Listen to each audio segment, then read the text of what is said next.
இயேசு தமது சீசர்களை ஊழியத்திற்கு அனுப்புதல். ஏசப்பா தம்முடைய 12 சீசர்களையும் அழைத்து அவங்களுக்கு அசுத்த ஆவிகளை துரத்துறதுக்கு அதிகாரம் கொடுக்கறாரு. கொடுத்துட்டு என்ன பண்றாருன்னா அவங்கள ஊழியத்துக்காக அனுப்புறாரு.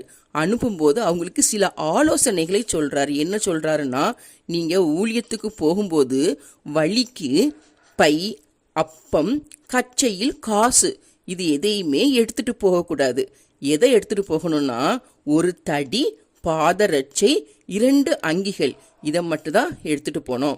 நீங்க ஒரு பட்டணத்துக்குள்ள பிரவேசித்து அங்க ஒரு வீட்டில் தங்குனீங்கன்னா அந்த பட்டணத்தை விட்டு புறப்படும் வரைக்கும் அந்த வீட்டிலேயே தங்கி இருக்கணும்.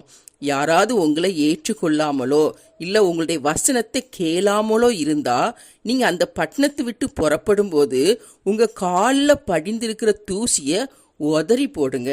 அப்போ நியாய தீர்ப்பு நாள்ல அந்த பட்டணத்திற்கு நேரிடுவதை பார்க்கிலும் சோதோம் கொமோரா பட்டணத்திற்கு நேரிடுவது லகுவாய் இருக்கும் அப்படின்னு சொல்லி ஏசப்பா தம்முடைய சீசர்களுக்கு ஆலோசனை சொல்லி தமது சீசர்களை 2 பேராட்டு அனுப்புறாரு. சரியா?